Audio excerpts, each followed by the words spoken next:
Was punching above her weight. Naledi made me promise that those would be my opening lines at her funeral/memorial. 7th of August 2020, I got a call from Bob's at around 3 o'clock in the afternoon that would ultimately change the last year and bit of my life, as well as Naledi's. Naledi could talk. On the first phone call, she chowed both my ears off, but it was the part where she spoke about her cancer and her chemo that stuck with me. We dropped the call on Bob's phone, and then she slid into my DMs, and like they say, the rest is history. Because we had a short but intense friendship, I was able to really go back on our conversations, which were rather long, and try and document what seemed like a long journey with her. From the DMs, we moved within minutes to WhatsApp, which we felt more personal because of the conversations. They quickly became deep. After eventually meeting, clicking, and getting along like a house on fire, we became an inseparable duo.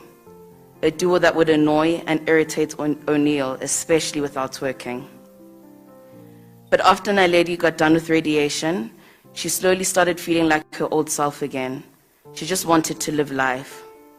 Much to the disapproval of O'Neill on some of her choices, I understood where he was coming from as a big brother, but I also understood where Naledi was coming from.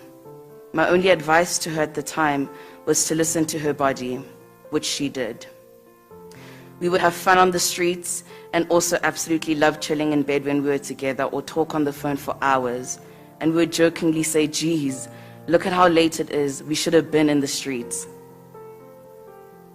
Now, for anyone that knows B, knows that November is a shutdown month for her. Naledi and B had a joint whirlwind birthday tour last year. They shut down Johannesburg and Cape Town, then they traveled to Dubai and Nigeria. Naledi was living her best life, and she was loving it and having the time of her life. Naledi and B returned from the birthday trip for a couple of days, and then before Naledi could even unpack her bag and do laundry, our plans of a dirty December started. She left for Dubai again and Nigeria. This trip was different. Admin to try and leave this time was a frustrating one. She had ticket issues, she had visa issues. I even said to her, the gods don't want you to go and live your best life without me. She did try and convince me to go with her, but I'm a single mother of 2, and it was towards the end of the school year. Listening to all her itinerary issues was a nightmare. Naledi eventually made it to Nigeria to meet B after spending a few days sorting out her issues. In her time alone in Dubai, one of those days on probably the 40th call of the day, she says, I have something to tell you. I have been trying to avoid it, but I'm not okay. I said, calm down. What's up, girl?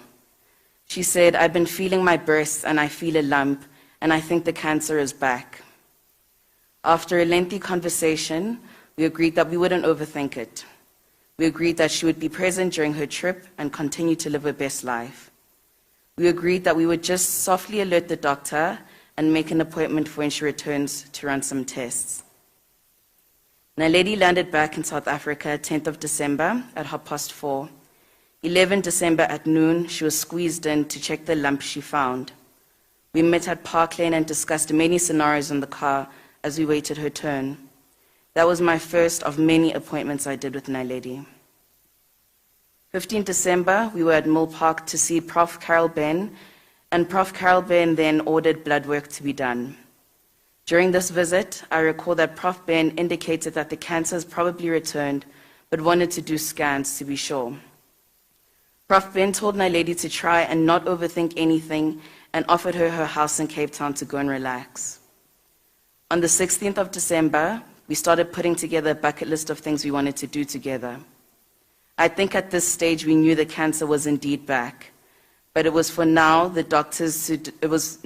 doctors to determine at what stage we were at. It was on this day that I made a promise to her. 17 December at 9 o'clock, Naledi had her scan scheduled. 18th of December, Naledi had a morning feedback meeting with the doctors. 24th of December, Naledi was back in the hospital attending to admin for the removal of the lump scheduled for Jan. 12th of Jan, Naledi was getting her results. 13th, Naledi was told that she needed to have an emergency surgery the next day. 14th, Naledi is upbeat and a chatterbox during getting ready for the hospital at around 6 a.m. We check in on each other during the course of the day, and didn't Naledi video call me at 3 p.m. before her surgery with the face beat? To my shock and awe, I asked, why the face beat? She jokingly replied and said, so that if I die, the mortuary has one less worry. Around 7 p.m., she managed to message and inform me that she was awake, in the ward, but just feeling sleepy. January 16th, Naledi was discharged. January 21st, Naledi had her first oncologist appointment of the year, discussing chemo options. 13th of Feb, Naledi started complaining of a bad headache. She actually thought it was COVID. Naledi went to the ER in Morningside. The side pain she complained about was fluids in the lung. She got a tap, which produced 500 ml of fluid. This would be her first of many taps. The highest fluid we drained from her taps was 1.5 liters from her lungs. In that same visit, because of the bad headache she was having, a scan of the brain was done, as well as her lungs. The results now showed us that Naledi had cancer of the lungs and of the brain. The breast cancer had become metastatic. The cancer had moved. Naledi shared that when she started seeing stars, she knew something was wrong in her brain, hence she put some pressure while in hospital to get scans done. 4th of March, we started radiation of the brain. We had to hold chemo plans in order to deal with the brain cancer through radiation.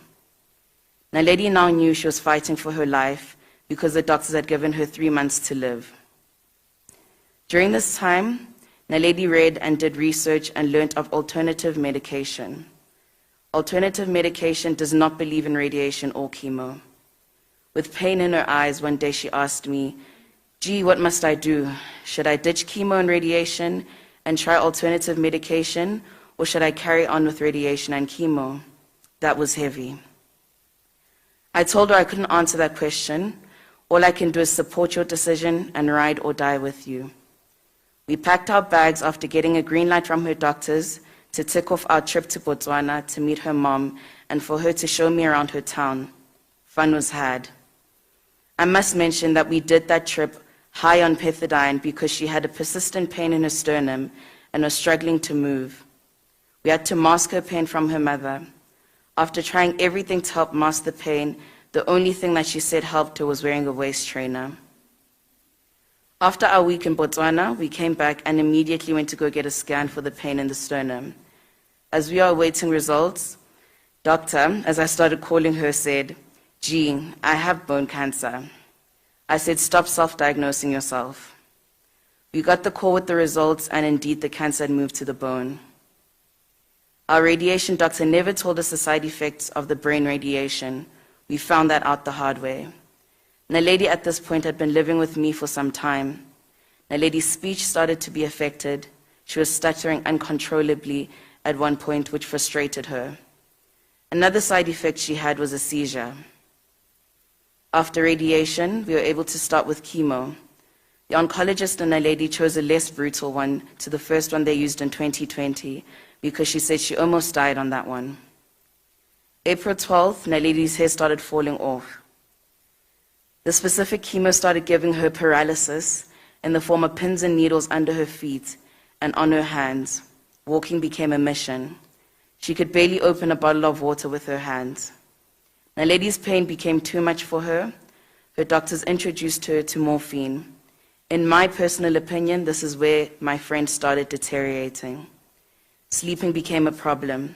We would go nights without sleep, especially on days she would say, "Gee, I'm scared to sleep." I would wake up during the night several times and look at Naledi to see if she was still breathing. The only position she'd find some relief in was a sitting position. So for days, Naledi would sleep in that position. But we weren't told about the morphine side effects, the hallucinations. Boy, was that scary. It got so bad, I had to find a way to convince her to go to the ER. Eventually, I got it right, and she was then admitted. The doctor said to her that her white blood count was so low that had she been 15 minutes later, she would have died. Naledi soldiered on. We had an unnecessary surgery around winter time because she was in so much pain. Pethidine injections increased from just in the evenings to 3 times a day. That area became infected. Naledi was struggling to breathe. Her lung capacity had shrunk. Because of this, Naledi in the evening time would be on an oxygen machine. When the breathing got worse, Naledi became dependent on the machine and was now towards the end on permanent oxygen. Meaning, if we had doctor's visits, we unplug the machine and move her to the tank, which had to be done with speed because even 3 seconds without oxygen was a struggle. When Naledi's mom came to South Africa, it was at this time that the doctor said there is nothing more they can do for her and that she is in her dying phase. In April, Naledi said, "If I make it to my birthday, I'm not dying, G." On the 1st of November, I sent her a calendar and said, "We made it, G." Her response was, "Not yet, G. My birthday is the 11th. And I said, "All that matters is that we are in November." Naledi said, "G, I gotta make it to Christmas now." Naledi was in hospital just before her birthday, and on her birthday, the doctor said that they would discharge her because it was her birthday, not because she was okay, but because they didn't want her to spend her birthday in hospital. O'Neill and I had to scrap the plans we had for her and respect her wishes of resting that day. Towards the end, Naledi knew it was the end. The week before Naledi passed, I told her that the reality was painful to bear. She told me to allow myself to feel every emotion and to stop trying to be hard. And in the same sentence, she said, "I'm trying hard to fight, G," and my response was, "Hold on, G." 16 December 2020, I, Duduzile, made a promise to Naledi to stand by her and go to every doctor's appointment with her and nurse her. I am happy to say I kept my promise, G. It wasn't easy. We fought, we argued, but I stood by you. On my birthday, 19th of May, you said you would never know how to thank me. My G, it was my honor. During one of our crazy late night chats, you made me promise that if I were to ever be unresponsive, that I would fight for you and do whatever I could do to save you. I want to tell you that I did just that.